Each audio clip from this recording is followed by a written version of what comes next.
इस साल 14 जून को योगिनी एकादशी है। इस दिन पूजा के समय योगिनी एकादशी व्रत कथा सुनते हैं। आइए इस वीडियो में सुनते हैं क्या है वो कहानी। नमस्कार दोस्तों, बोल्ड स्काई में आपका स्वागत है। 14 जून दिन बुधवार को योगिनी एकादशी व्रत है। इसे आषाढ़ कृष्ण पक्ष की एकादशी भी कहते हैं।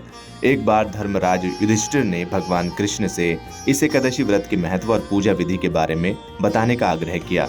तब भगवान श्री कृष्ण ने युधिष्ठिर से कहा कि आषाढ़ कृष्ण एकादशी को योगिनी एकादशी कहते हैं। योगिनी एकादशी का व्रत रखने वालों को समस्त पापों से मुक्ति मिलती है। वो स्वर्ग में स्थान प्राप्त करता है। उसे 80,000 ब्राह्मणों को भोजन कराने के जितना पुण्य प्राप्त होता है। तुम्हें पुराणों में वर्णित योगिनी एकादशी व्रत की कथा और महिमा बताता हूँ। तो आइए सुनते हैं वो क्या थी योगिनी एकादशी व्रत कथा। भगवान श्री कृष्ण ने योगिनी एकादशी व्रत कथा कुछ इस प्रकार सुनाई थी कि स्वर्ग के अलकापुरी में कुबेर नाम का राजा था। वो शिव भक्त था। नियम पूर्वक रोज महादेव की पूजा करता था। हेम नामक माली शिव पूजा के लिए फूल दिया करता था। हेमी की पत्नी विशालाक्षी थी जो बहुत ही सुंदर थी। एक दिन हेम मानसरोवर से फूल लेकर आया, लेकिन घर पर वो पत्नी के साथ हास्य विनोद करने लगा, यानी हंसी ठिठोली करने लगा और कामासक्त हो गया। दूसरी ओर राजा हेम के पुष्प लेकर आने का इंतजार करता रहा। दोपहर तक हेम नहीं आया।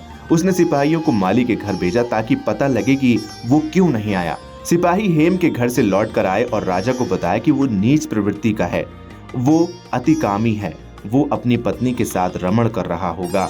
राजा कुबेर ने हेम को दरबार में बुलाया। वो कांप रहा था। राजा ने क्रोध में कहा कि तुम पापी और अधर्मी हो, शिव पूजा के लिए फूल लेकर नहीं आए। तुमने भगवान भोलेनाथ का अनादर किया है। तुम श्राप के योग्य हो। राजा ने हेम को श्राप दिया कि वो पृथ्वी लोक पर जाकर कोढ़ी होगा और पत्नी का वियोग सहन करेगा।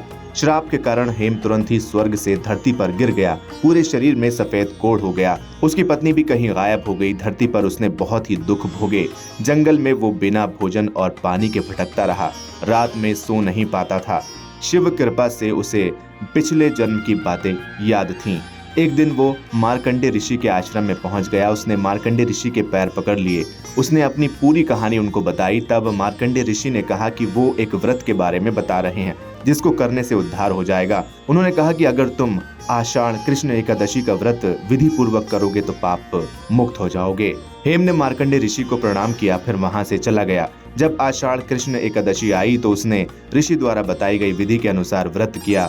भगवान विष्णु की कृपा से उसका कोढ़ ठीक हो गया और वो अपने पूर्व स्वरूप में आ गया, यानी पहले जैसा हो गया। वो फिर से अपनी पत्नी विशालाक्षी के साथ स्वर्ग में सुखपूर्वक रहने लगा। फिलहाल इस वीडियो में इतना ही। अगर आपको ये कथा पसंद आई हो तो इसे लाइक करें, शेयर करें और हमें कमेंट सेक्शन में लिखकर जरूर बताएं। इसी के साथ साथ चैनल को सब्सक्राइब करना बिल्कुल ना भूलें।